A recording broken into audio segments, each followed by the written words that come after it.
Saludos y muchas gracias por permitirnos llegar a sus hogares a través de su programa Verdades al Aire. Hoy tengo la honrosa oportunidad de analizar con tres prestantes dominicanos acerca de cuál es el rumbo de la educación dominicana. Eso es básicamente lo que queremos con esto, que no es una entrevista, sino más bien un conversatorio. Y para ello me he hecho acompañar de Melanio Paredes, quien fue ministro de Educación y alto dirigente del Partido de la Liberación Dominicana, María Teresa Cabrera, quien es también una reconocida figura en el ámbito de la educación, pues ahora es precandidata presidencial, pero ha sido también presidenta de la Asociación Dominicana de Profesores, y el señor Julio Canelo, quien es secretario general de la ADP. Con ellos tres quiero arrojar luz, un granito de arena sobre el comportamiento de la educación en el país. Así que bienvenidos a Verdades al Aire. Gracias por la invitación, Salomón. Y también me honra compartir el panel con María Teresa, aliada de long time en los trabajos por la mejora de la educación, y al compueblano y profesor más que señor Julio Canelo. Igual para mí, un honor estar en Verdades al Aire. También a nombre de los maestros y maestras del país es un honor compartir con ustedes distintas ideas que nos lleven a buscar solución al problema educativo. Bueno, quisiera comenzar entonces de allá para acá, porque le tocó a usted de último en la presentación.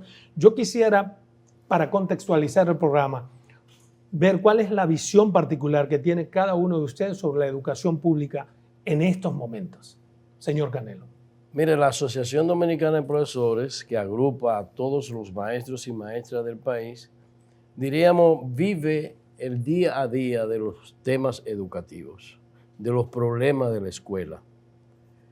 Tanto Melanio como María Teresa, que han sido actores en su momento de la ADP, saben que el concepto de jornada escolar extendida es un concepto de la Asociación Dominicana de Profesores. Nosotros lo llamábamos tanda única, ¿verdad? Ocurre que esa estrategia es correcta, lo único es que está incompleta. Incompleta en el sentido de que esa estrategia busca un mayor tiempo de los estudiantes y los maestros en la escuela, pero haciendo cosas diversas, no haciendo lo mismo. Por eso es que ahora mismo la jornada escolar extendida se ha transformado en un problema para los maestros y para los estudiantes también. ¿Por qué? Bueno, es que está incompleta en el sentido de que no están nombrados los talleristas. ¿Qué es un tallerista? Bueno, si tú me dices a mí que tú vas a dividir el proceso de enseñanza en contenido, en elementos de artes, de música, ¿verdad?, de desarrollar el talento integral del ser humano, no solamente lo puede hacer un maestro. Tú necesitas tener, por ejemplo, el profesor de música que le dé música a los estudiantes. Pero ese es el problema de la educación, no puede ser eso, porque antes no teníamos eso, por ejemplo, cuando yo estudiaba. Bueno, entonces tenemos que entrar al tema de ver, bueno, yo creo lo siguiente, yo creo que nosotros tenemos que hacer una mirada en lo que es el método de enseñanza, tenemos que hacer una mirada y un esfuerzo en educación inicial. Bien, entonces yo quisiera la visión de los otros dos componentes del panel. Bueno, si me toca a mí, yo creo que la situación de la educación dominicana es desafiante. Necesariamente hay que comenzar por replantearse, por repensar el encargo social de la educación. Un sistema educativo, o digamos, la educación en una sociedad, se plantea la formación de los seres humanos y se pregunta qué tipo de ser humano es el que queremos formar. Y luego que responde esa pregunta, que puede responderse de muchas maneras, entonces se pregunta cómo lo vamos a hacer y para qué, para qué sociedad. Yo creo que aquí hay la necesidad de volver a responder esas preguntas. ¿Qué sería? Repensar el encargo social. Y para ello entonces hay que ver la educación en sentido ancho, en sentido amplio.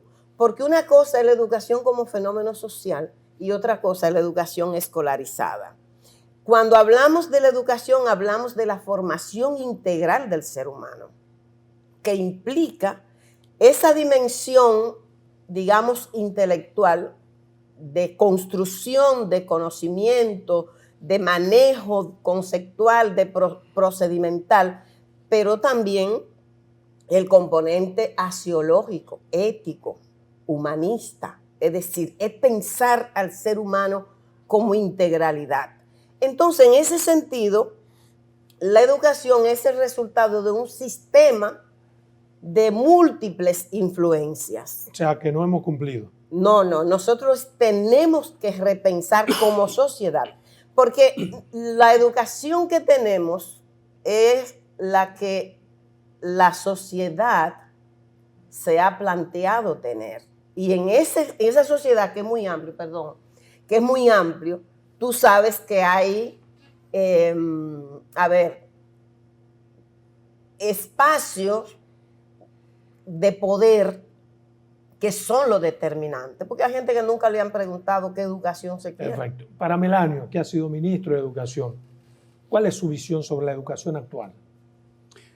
La educación ha sido el área, digamos, de las funciones públicas, de Estado, de los servicios, más planificada en los últimos 30 años. Del año 1992, con el primer Plan Nacional de Educación, hasta la firma del Pacto Educativo por la reforma de la calidad de educación en el año 2014, son 30 años de planeamiento, independientemente de los gobiernos. Hubo un primer plan de educación, hubo un segundo plan estratégico que lo auspició Milagros Ortiz Bosch, hubo un tercer plan decenal de educación 2008-2018 y está lo del pacto. Es decir, ha habido 4 intentos, esfuerzos importantes de planificar eso que María Teresa plantea como la educación que queremos. Yo te voy a plantear, para ponerlo en contexto, lo que aconteció esta semana. Y ahí tú verás cómo recurrentemente vamos a acciones que en el camino se quedan y que generalmente no hay una evaluación de los resultados de esa iniciativa. Pero antes de que me plantee eso, yo quisiera saber, usted que ha sido ministro, ¿por qué tanta planificación? 20 años planificando. ¿Por qué? Es que si hay una actividad que demanda obligatoriamente planificación, es la educación. Exacto, Entonces, pero 20 años, usted fue ministro, 4 años planificando. ¿Cuál ha sido el problema? Que hemos sido muy buenos en el planeamiento, pero hemos sido muy malos en la ejecución. Y de eso podríamos hablar más adelante. Pero quiero hablarte de lo que aconteció esta semana. El presidente de la República convoca al gremio, después de una situación de desencuentro, impasse con el ministro, al Palacio. Se anunciaron unos acuerdos que, entre otras cosas, se va a dar atención al reclamo del gremio de mejorar los salarios o ingresos, más bien ingresos, porque están en la actividad pasiva de los jubilados y pensionados, donde hay situaciones realmente todavía no se ha anunciado nada. Perdóname, Melanio, que sea el secretario general de la ADP. Sí, pero quiero ponerlo en contexto. Yo no voy a plantearte el tema en detalle, sino lo que aconteció. Eso. Segundo, hay un informe, una rueda de prensa de los 2 ministros de Educación Superior y de Educación Primaria y Media y el director de INAFOCAN anunciando un nuevo paradigma en la formación y la capacitación y educación permanente de los maestros. Es la normativa 01-2023 que suplanta o, digamos, sustituye la ordenanza, la normativa 09-15, que generó muchos escándalos porque se pretendía bajar los niveles de las exigencias en los perfiles de salida de los docentes en formación. En su gestión. Perdón. Quiero decirte para que veas los temas y cómo esas cosas pasan inadvertidas. También esta semana hubo una reunión de la Comisión General del Pacto Educativo, donde se abordaron estos temas. Entonces, ¿cuál es la situación? Es que tenemos que abordar esto con integralidad, es que tenemos que ser sistemáticos, tanto en la formulación de política como en ver y evaluar los resultados. Ese tema de la formación docente es nodal, es fundamental. Bien, pero usted fue ministro. En su gestión, ¿por qué no se abordaron esos temas? de forma tal que ahora estuviéramos disfrutando de los pactos acordados en su gestión? Muy sencillamente te lo planteo, fíjate, y te voy a poner 2 ejemplos. Aquí la maestra y tanto Canelo hablaban de problemas metodológicos. Tú no puedes pedirle a un maestro que tenga resultados aceptables en materia de los aprendizajes si ese maestro tú no le entregas las herramientas en términos de competencia por su formación y en términos de los materiales. Aquí yo tengo una guía didáctica. En esta guía didáctica que se elaboró precisamente en mi gestión, ahora que tú hablas de eso, se establece lo que son indicadores de logro y aprendizaje.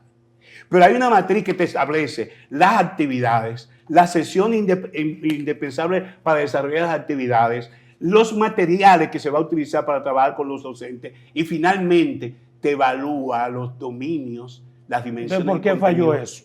¿Usted le dio las herramientas a los maestros para que se cumpla lo que Porque no usted hay decía? sistematicidad, porque las políticas se quedan en el camino, porque no hay continuidad en la política de Estado y cada ministro viene con su librito. Bien. Entre otras cosas es un factor. Y espérate que hay otro tema importantísimo. Pero vamos a ir por parte para que participen los demás, Melania. Usted, María Teresa. Mira, respecto- yo creo que el sistema educativo nuestro es víctima del sistema político. Perfecto. Los rasgos esenciales que caracterizan el sistema político dominicano tienen un impacto en el sistema educativo y de eso casi no se habla. Yo creo que hacemos acuerdo en que un rasgo esencial del sistema político es el clientelismo, ¿cierto? Una parte del presupuesto de educación se lo traga el clientelismo, históricamente. El sistema político es, un rasgo es la debilidad institucional. Porque la institucionalidad no es el edificio, la institucionalidad es la norma. Y si somos capaces de aprobar normas que luego no podemos aplicar, hay una debilidad institucional. Esa debilidad institucional que se expresa en el sistema político también tiene un impacto en el sistema educativo dominicano. Por eso te organizan un concurso, pero si alguien que se quemó tiene un padrino, igual lo nombran. Hay una regla que es un orden de las calificaciones, pero alguien tiene un padrino, el que está por debajo, eso se llama debilidad institucional. Eso se hace en educación, Eso en el ministerio. históricamente ha pasado. El tema, un rasgo del sistema político es la corrupción y la impunidad, ¿sí o no? Claro, desde que se fundó la República, con excepciones en periodos cortos. Eso también se da en el sistema educativo. Una parte del presupuesto de educación se lo ha tragado la corrupción con el manto de la impunidad que ha prevalecido en el país. Entonces, ¿qué pasa? Eso hace que hagamos planes, pero en el mismo momento en que se está firmando el plan, el pacto que estamos haciendo por la educación, hay alguien que está diciendo, no, pero no va a pasar nada. Es más, nosotros tuvimos un ministro, cuando estábamos discutiendo el pacto educativo, que fue el último en el 2014, hubo un ministro el ministro de la ocasión dijo, pero no es que no van a meter preso a nadie, eso es una sanción moral si se viola. Yo no sé si tú te recuerdas, pero eso fue en una asamblea. Sí. Entonces, ese es un tema serio que se ha reflejado, aparte de que, insisto en que tenemos que preguntar, porque también hay gente que se beneficia de que tengamos un sistema educativo que procure formar un pensamiento desestructurado y no un pensamiento crítico. Obligatoriamente tenemos que ir a una primera pausa comercial, así que en 2 minutos comenzamos con el señor Canelo para que nos diga su opinión respecto a estas 2 participaciones. Bien, continuamos aquí con este interesante panel, con este conversatorio acerca cuál es el camino que debemos coger para tratar de enrumbar la educación pública de forma tal que se beneficien los hijos de los más pobres del país. Antes de irnos a una pausa comercial, la señora Cabrera daba unas opiniones que a mí me parecen trascendentales e importantes. El secretario general de la ADP, ¿cuál es su valoración sobre qué tanto influye la política o la politiquería en la educación?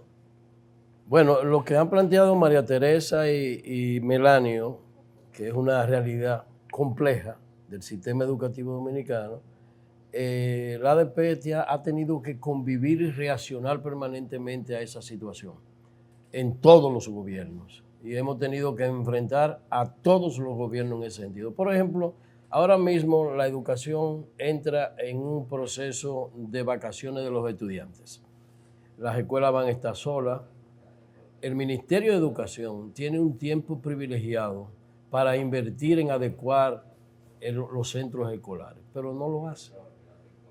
Tiene un tiempo para producir los libros de texto, pero no lo hace. Ya están listos. Tiene un tiempo para producir los registros de nota.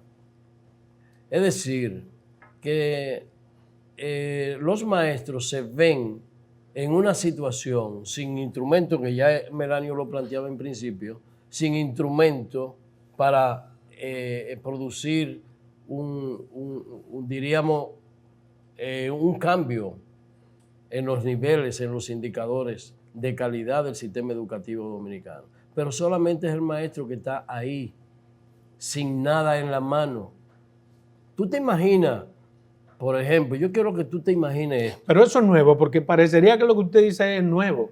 Y eso ha sido un problema histórico. Sí, pero eso es lo que hay que resolver. Pero ha avanzado la educación en tiempos anteriores. ¿Por qué hemos llegado hasta aquí? Es lo que, o sea, bueno, ¿qué responsabilidad tienen los maestros en esto también? ¿Ustedes no creen tienen que un nivel de responsabilidad que está planteado incluso en la propia ley 66-97, en su artículo 58, en un 25%. Entonces, el 75% es un rol del Estado y de la sociedad que evidentemente que el Ministerio de Educación tiene que jugar un rol de liderazgo. Yo te voy a preguntar a ti, y yo incluso eso se lo dije al mismo presidente en la reunión que estuvimos el martes, vamos a elevar el nivel de los maestros. La sociedad no gana nada con tener un Ministerio de Educación cada vez disminuyendo el rol y la figura del maestro en la sociedad dominicana. ¿Y cómo se disminuye el rol cada vez del maestro, la figura del maestro? ¿Cómo se está disminuyendo? ¿Cómo se está disminuyendo? Sí. Cada vez que el Ministerio de Educación responsabiliza a los maestros de los bajos niveles, por ejemplo, de la prueba PISA, eso es una irresponsabilidad porque el mismo ministerio sabe que no es así. ¿Y de quién es responsabilidad? No, del sistema completo, donde los maestros tienen responsabilidad en un 25%. No del maestro exclusivamente, porque el maestro es un eslabón de la cadena. ¿Usted cree que es así, doña María? Y déjame decirte que el sistema educativo está estructurado para, si se pone a funcionar, pueda dar resultados. Porque en cada escuela hay un equipo de gestión, hay un director de centro. Solamente lo que se necesita es que estén los instrumentos que tiene que suministrar el Ministerio de Educación para que empecemos a operar. ¿Usted está contesta con esa opinión? A ver. Le pregunto porque yo desde mi falta de conocimiento digo, pero ven acá, a cada rato se le aumenta a los maestros, hacen movilizaciones, paralizaciones, se les cumple una gran parte de las conquistas y la educación sigue empeorando. 4% para educación y sigue empeorando. Tan extendida y sigue empeorando. Hemos gastado todos los cuartos del mundo más 20 pesos en educación y no tenemos algo que uno digamos, bueno, valió la pena el 4%, vale la pena la inversión que estamos haciendo. Parecería que es un almacén de niños para almorzar y desayunar. Hay una relación dialéctica entre contenido y forma. El tema que pasa, no hay ninguna duda, quiero dejarlo claro en mi condición de maestra. No hay ninguna duda de que nosotros, los maestros y las maestras, jugamos un papel importantísimo. Eso no hay duda, en el proceso formativo. Ahora bien, los docentes en la República Dominicana que otro rasgo que conserva el sistema político nuestro es el autoritarismo, que también se refleja en las relaciones que se construyen en el sistema educativo. ¿En qué consiste ese autoritarismo?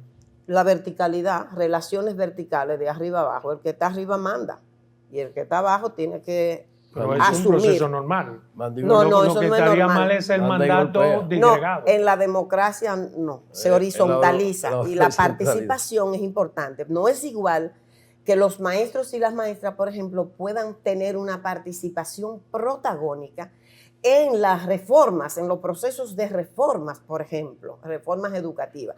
Y concretamente en el tema de la formación, porque se habla mucho de la formación docente. Pero yo quiero decir que eso no es neutro. O sea, ¿cuál es el contenido? ¿Cuál es la orientación de la formación? Porque tú puedes formar para la libertad, para la autonomía, para potenciar la creatividad, para potenciar los valores éticos, ¿no?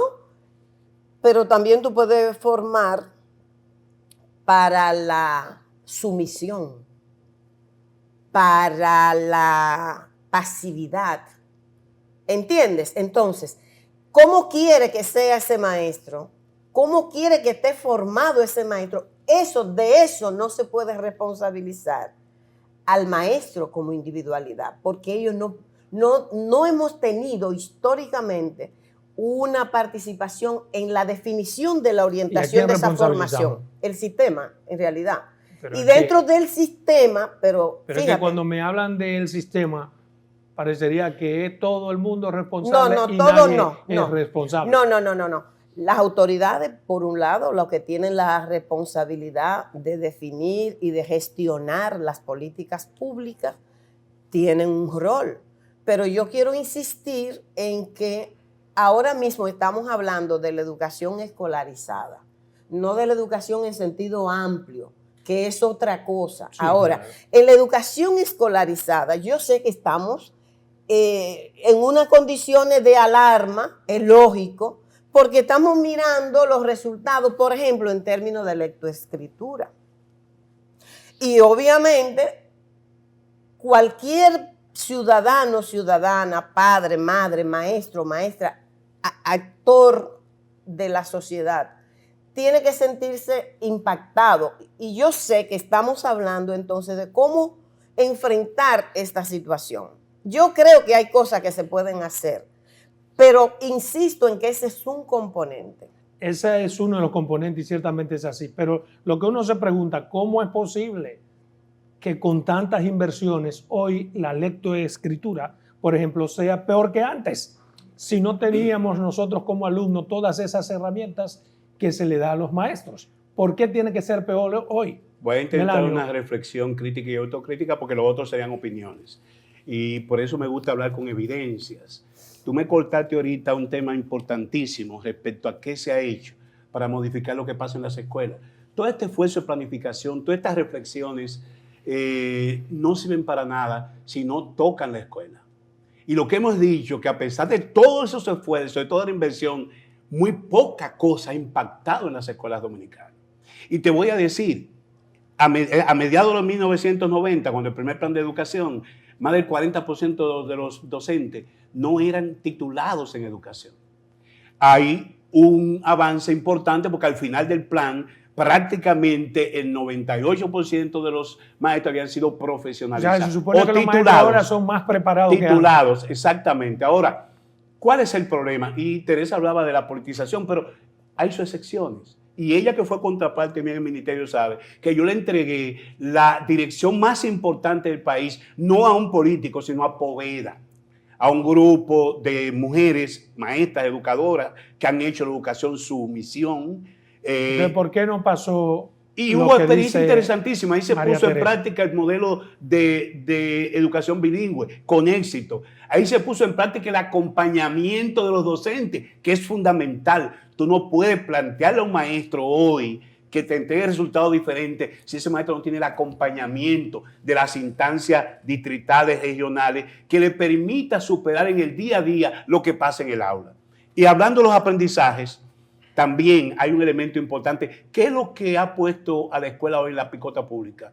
¿Qué es lo que la prensa trae hasta con un espíritu de morbo? La violencia en las escuelas. Que a un joven le cortaron un brazo, que una es otro joven... tema que quiero que lo analicemos aparte. No, lo que te favor. quiero decir Sí. es que justamente en la gestión que tú me decías, nosotros evaluamos 31 valores. Y se trabajó con participación comunitaria y las ATMAES y las escuelas de padres, estos cuadernos de familia. No se pudieron editar en mi gestión. Se editaron en el 2015. Aquí te habla de la solución de conflictos, participación de la familia en el orden y la higiene, participación de la familia en abordar el tema de las enfermedades y en la solución de conflictos. Ahora, sí, esto se publicó y permíteme, porque hay las evidencias. El listín diario se publicó, sí, llegaron ejemplares. ¿Qué se ha hecho? ¿Cuál ha sido la continuidad en una iniciativa importante que hubiese impactado el tema de la violencia en las escuelas? Porque es un error, Salomón, pensar que todo lo que está aconteciendo en la escuela lo produce la escuela. Eso viene de la sociedad. Perfecto. Y la escuela es reactiva. Perfecto. Entonces lo que usted me está diciendo es inversamente proporcional a lo que dice María Teresa. O sea, usted no tuvo un mando dictatorial, sino que socializó. Y no hemos logrado los objetivos aún con un mandato socializado. Déjame partir para reafirmar lo que he dicho, de esa experiencia que Melanio señalas, que es verdad, que yo creo que fue de las cosas más positivas que han pasado en los últimos tiempos en educación, fue ese convenio. Yo puedo hablar de eso, de esa experiencia, porque yo hice una investigación sobre el impacto de ese convenio de cogestión. Y realmente hubo un parteaguas en esa región y todavía el impacto de aquella acción se siente. Tú te encuentras con esos profesores y profesoras que tienen otra mirada. Ahí hubo una reorientación de la formación, porque el Centro Cultural Poveda tenía más de 30 años y es una institución que se fundamenta en el pensamiento pedagógico humanista de Pedro Poveda. Entonces, ellos trabajaron una perspectiva distinta. Primero, la formación de los docentes con ellos, siendo ellos protagonistas. La integración de los actores de la comunidad y de la familia desde el proceso de planificación hasta la gestión. Un sistema de acompañamiento pedagógico que dista mucho de la mirada tradicional, autoritaria que se ha concebido. Entonces, ¿por qué no se continuó eso? Por el problema político, porque los políticos de ese momento entendían que necesitaban esa regional para ganar. Bien, tenemos que irnos a una obligatoria segunda pausa comercial. Cuando regresemos, entonces vamos a comenzar con el señor Canelo. Vamos a ver el alcance de esa reunión, encuentro del presidente Luis Abinader con la ADP para ver cómo enrumbamos la educación pública. 2 minutos. Bien, continuamos aquí con esta interesantísimo conversatorio con estas 3 importantes figuras en el ámbito de la educación. Me gustaría entrar con el señor Canelo, la reunión del presidente Luis Abinader con la Asociación Dominicana de Profesores, precisamente para buscar una solución a lo que nosotros queremos, sus puntos de vista. ¿Qué se puede esperar? ¿Qué usted percibe como secretario general de la ADP en concreto? Bien, nosotros el martes pasado tuvimos una reunión con el presidente de la República. Ahí discutimos, ¿verdad?, junto al Ministerio de Educación, la problemática. Y ahora vamos a concluir el 29 en una reunión con el presidente de la República, donde se va a hacer un pacto, un nuevo pacto que involucre las acciones del Ministerio de Educación y las acciones del sindicato. Yo creo que el impacto que tiene este acuerdo que podemos hacer en buen momento, es en buen momento porque hay una voluntad expresa del sindicato de intervenir de manera positiva para cambiar la situación que tenemos en materia educativa. Ese pacto incluye lo que hemos dicho aquí, que son las falencias. Pues bueno, no tiene sentido un pacto si no se toma en cuenta estas cosas. Sí, claro que lo incluye. Claro que lo incluye. Y precisamente ahí está pensado el tema que ahora el Ministerio se está involucrando en definir un plan decenal 2024-2034, donde la ADP va a participar de manera entusiasta a aportar sus vivencias, a aportar sus ideas de lo que nosotros pensamos que hay que cambiar en el sistema educativo. Y yo quiero decir lo siguiente, que se habla mucho del 4%. el 4% ya no es suficiente. No le diga eso al país. Sí, pero hay que porque decírselo. aunque sea cierto, no Pero lo hay vamos que a tolerar. decirlo porque- Hasta que ustedes nos den un resultado tangible, Sí, pero el nadie va a comer ese cuento. Pero nosotros los maestros estamos aportando con lo que Los resultados nos dicen con eso. lo que tenemos en la mano. Pero el maestro no puede solo. Bien, en ese acuerdo con el presidente tangible, ¿qué podemos decir que? Bueno, podemos decir que habría un acuerdo respecto a todo el proceso de evaluación de desempeño, que es otra falencia que tenemos. Están acordados que cada 3 años hay que evaluar a los maestros. Está definido cómo el Ministerio de Educación intervenir a partir de esa evaluación, cómo ir a fortalecer las debilidades encontradas, pero solamente el Ministerio se queda en los resultados. ¿Tú me entiendes? Eso fue lo que ustedes llevaron a la mesa No, de está diálogo. planteado el tema del aumento en los ingresos de los maestros jubilados, que nosotros como sindicato no podemos ver cómo se degrada la vida de los maestros, que Sí, fueron pero eso nuestro no se espejo. refleja en la educación ahora. Sí, Porque el problema que tenemos en la tiene que educación reflejarse porque es una presión. la figura del maestro también pesa. Y yo creo que nosotros tenemos como sociedad que contribuir en heredar la figura del maestro, que siempre es Bien. un referente. ¿Usted qué piensa sobre ese acuerdo o qué espera del acuerdo con el presidente con la ADP? Bueno, yo creo que debe ser un acuerdo integral que implique compromiso de todos los actores con las aspiraciones de una transformación sustancial del sistema educativo, que implica transformarlo todo, transformar la manera como se hacen las cosas, es decir, la metodología, cómo se definen las políticas, la actitud frente a los compromisos, frente a los pactos, porque nosotros hemos hecho muchos pactos. Pero Del 92 para acá hemos hecho 3 planes decenales y un pacto educativo que se extiende hasta el 2030. Perfecto. Y después del 4% se han hecho 72 pactos. Entonces yo lo que quiero es eso, pactos versus resultados. Sí. ¿Qué pacto diferente pudo hacerse del 4% hacia acá a lo que se puedan hacer ahora? ¿O ahora es que sabemos que hay que hacer cosas diferentes para enrumbar la educación?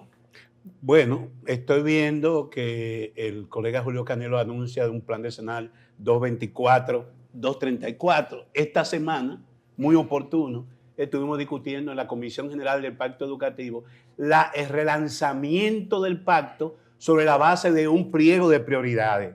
Y verbigracia, el último punto de esas prioridades fue 4% posibilidades y desafíos.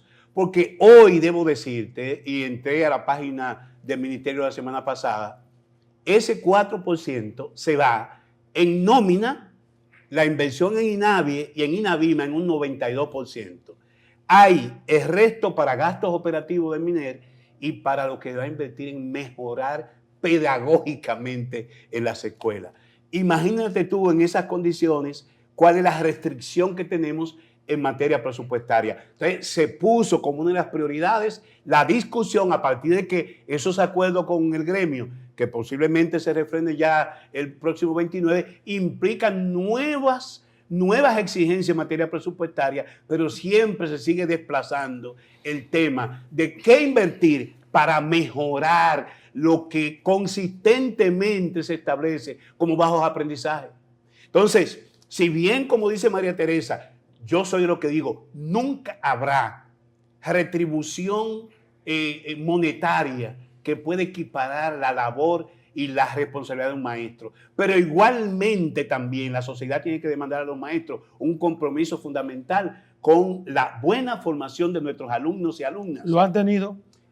Bueno, mira. Los maestros han tenido ese compromiso. Bueno, hay un tema que yo entiendo que el pacto debió resolver. ¿Cuál? Y ahora se quiere dejar de lado. ¿Cuál? Ese pacto, y María Teresa sabe por qué se formó. El 4% se comenzó a aplicar en el 2013. Y ese pacto tenía como función fundamental la veeduría de aquellas iniciativas de política que permitieran que esa inversión de 4% iba a ser efectiva en términos de la calidad del gasto y el enfoque para producir cambio en la escuela. Y ese pacto implicaba compromisos. Decíamos que era el pacto de los consensos y los disensos. Por ejemplo, educación laica, no hubo forma de ponerse de acuerdo, pero se puso a un lado. Quedó pendiente para nosotros insistir en lo que nos une. Ahora, ahí hay dos actores fundamentales, el MINER y el sindicato. Y si planteamos la mejoría de las condiciones económicas, sociales, profesionales del maestro, también se demandaba el compromiso en términos del tiempo de la escuela, que lo consideramos un tiempo sagrado. María Teresa, ¿han cumplido los maestros en su rol en lo que han sido los pactos? Digamos, porque siempre usted ve un pliego desde que yo he sido periodista, 30 años he cubierto esa fuente. Y se cumple, digamos, 9 de los 10, de las 10 condiciones. Pero paraliza porque falta uno. Históricamente, aunque no quizás al nivel que los maestros han planteado, debería haber un crecimiento en la educación y en la formación. Yo quiero insistir en un elemento y comprendo perfectamente tu preocupación. Los maestros tienen poco espacio para incidir en las decisiones rectoras del sistema. Por ejemplo, yo te digo, yo creo que hay una urgencia en el resultado en términos del deterioro de la lectura, la lectoescritura. Creo que la forma en cómo se ha aplicado el programa de promoción automática es un tema que debe ser abordado, que tiene una incidencia en eso. Pero los maestros no tienen posibilidad de decidir ahí. Y si tú le preguntas, ni hay espacios institucionales. La que se reunió con el presidente, perdóneme a ver si entiendo, porque parto de que si yo no entiendo, mucha gente tampoco entenderá. Ajá. La reunión que tuvo el presidente es con la ADP, Asociación Dominicana de Profesores. Están representados allí. Sí. Eso se supone que tiene que ser un tema prioritario presentado. Claro. Entonces, ellos están legítimamente No, yo estoy de acuerdo, el sindicato, pero siempre hay que hablar, porque una cosa, aunque el sindicato representa a los docentes, no es lo mismo que ver al maestro como actor individual que mirar al sindicato. Que una cosa entonces, a ver si entiendo, es la ADP como sindicato y sus intereses. Porque es una institución social. Y otra cosa son los maestros. No. ¿Eso es grave? No es grave, no es grave. Es una realidad. Claro, porque los maestros no están representados en la discusión con el presidente. Sí están representados. Lo que yo te estoy diciendo es que cuando tú abordas, evalúas el impacto de una política y tú dices, los maestros no dan resultados, si te estás refiriendo al sindicato, es una cosa que el sindicato haga una discusión, presente tal tema de agenda, pero el maestro como individualidad no participa en la definición de la política. Pero es imposible que participen todos, para eso tienen una asociación que es la correa de transmisión. Porque más allá del sindicato, el sistema, si es un sistema educativo que aspira a tributar a la construcción de una sociedad democrática, las relaciones educativas que construya tienen que ser democráticas y tiene que haber espacio de participación. Vamos a ver si entendí, señor Canelo. Es más, yo creo que ese es un problema del sistema, que los maestros no tienen participación. Es así, señor Canelo, no están representados los maestros en sus necesidades, en la ADP.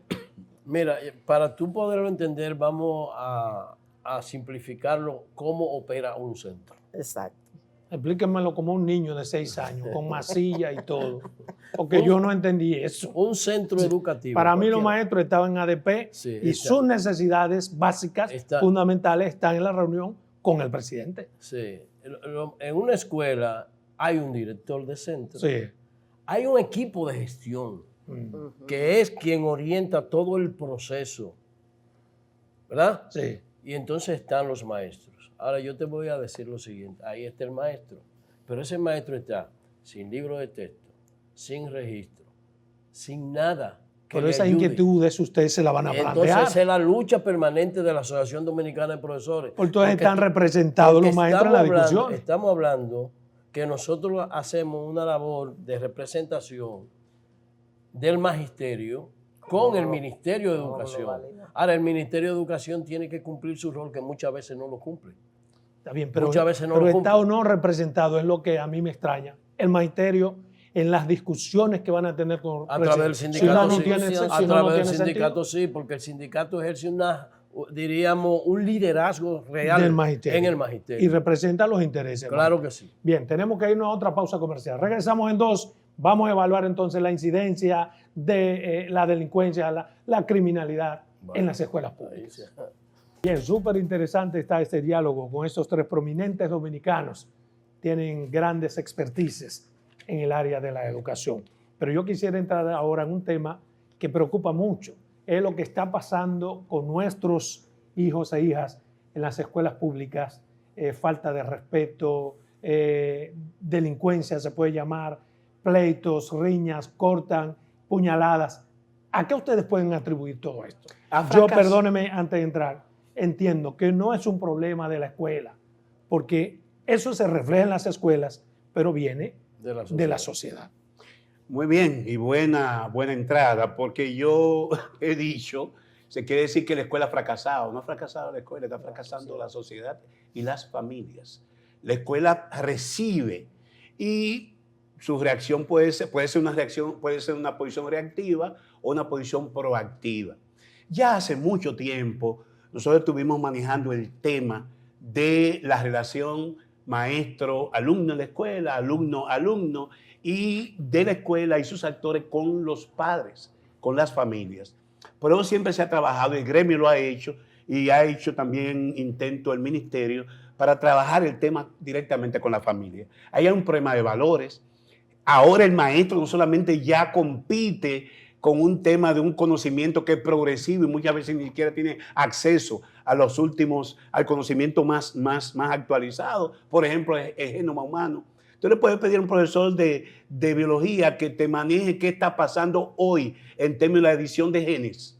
Tú no le puedes decir a un maestro, salvo que tú puedas bajar un buen documental vía satélite o vía internet. Debería preocuparse por saberlo. Bueno, pero al menos lo relacionado con su área, tema de la formación, es un tema de la formación permanente que no la tenemos. Una tecnología en el celular. Claro, ahora, el maestro compite hoy con la generación pantalla. ¿Qué es eso? Bueno, ahora mismo en Suecia acaban de prohibir el uso de las tablets en las escuelas.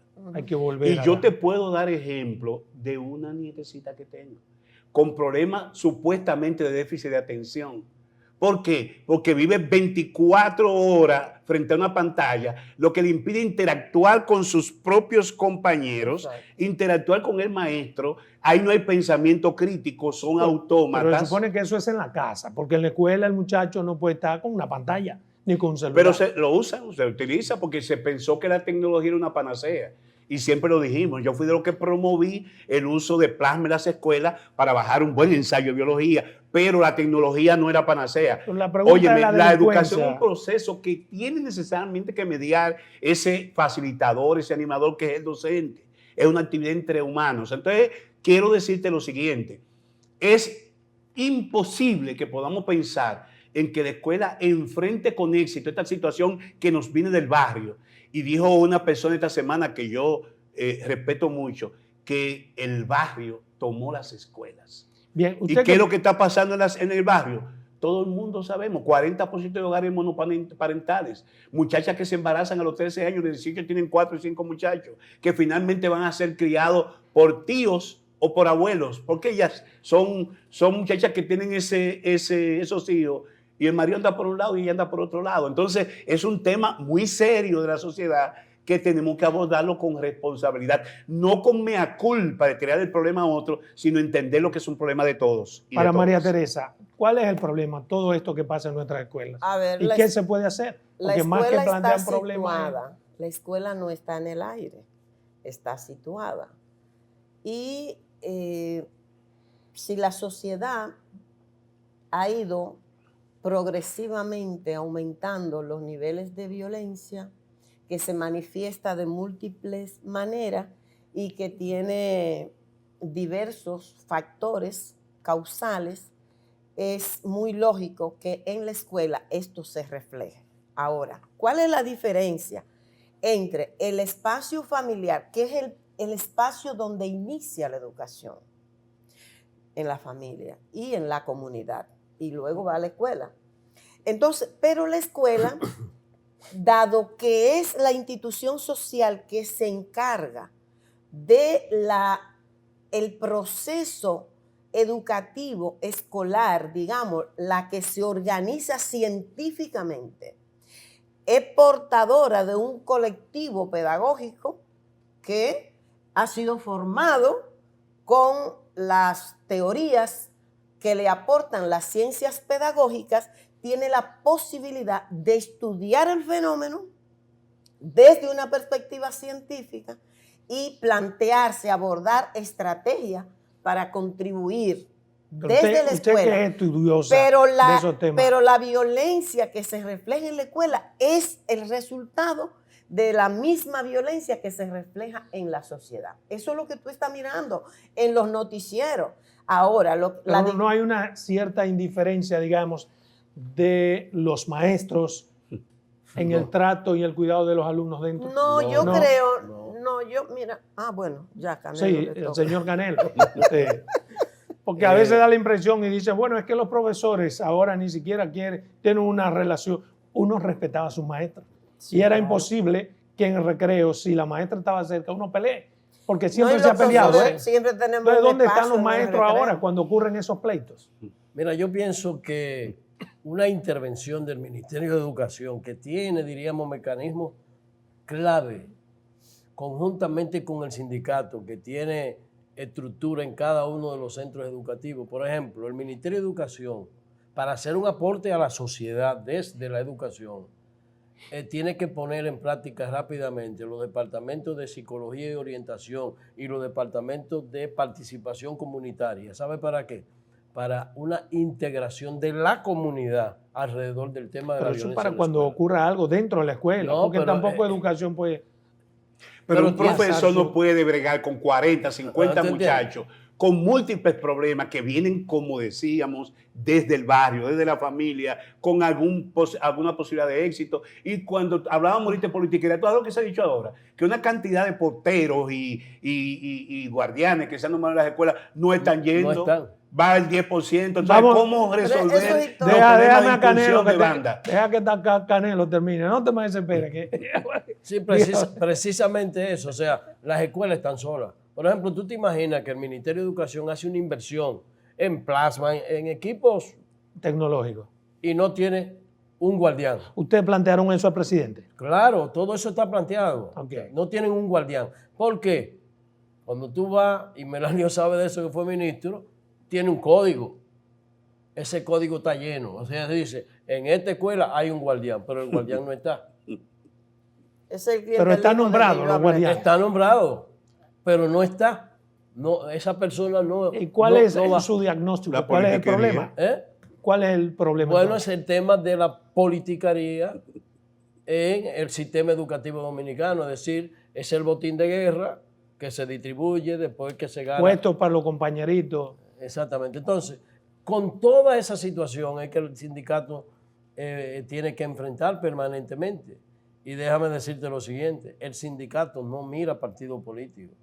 El sindicato enfrenta la problemática, no importa qué partido político esté. El tiempo es un dictador. Me quedan 2 minutos, me están diciendo por aquí, así que tengo 1 minuto para mi querida María Teresa y uno para... Yo insisto en que el tema de la violencia tiene que ser, primero, entender que la que se refleja en la escuela es el resultado de lo que está pasando en la sociedad. Que la respuesta tiene que ser integral y que en esa integralidad hay que abordar tanto los factores causales como las acciones. Implica también a los actores. Yo creo que desde el sindicato, desde el Ministerio de Educación, desde las organizaciones sociales, hay que estudiar el fenómeno, hay que contribuir haciendo propuestas de políticas públicas integrales, insistir en los problemas de fondo. Ese problema del clientelismo, de la politiquería, que es histórico, eso ha sido así siempre. Tú vas a reclamar que a una escuela le falta un portero, pero cuando vas al ministerio te dicen, no, ahí no se puede nombrar más porque hay 30 en esa escuela, pero nadie... Melanio. El problema... Porque yo lo que entiendo con eso es que si, así como la ADP protesta para varias cosas, si en una escuela X usted es la directora y le nombraron un portero que no asiste, paralice la escuela para que el ministerio, pero la escuela, no la educación nacional. El problema que se confronta en nuestras escuelas hoy con una generación que yo espero que no la decaemos perdida, ¿Cuántos estamos en porteros tú proceso de nombraste eso. que no fueron a trabajar? Estamos en proceso de eso. Es un problema de salud física y mental. Es un problema de equidad. Es un problema de abordaje por parte del Estado. La escuela no puede sola. Es un tema que tenemos que abordarlo. Las iglesias, las instituciones. Perdóname, Melanio, que no me puedo ir sin preguntarte eso, porque fuiste ministro. Eso que ellos están diciendo ocurría también en su gestión.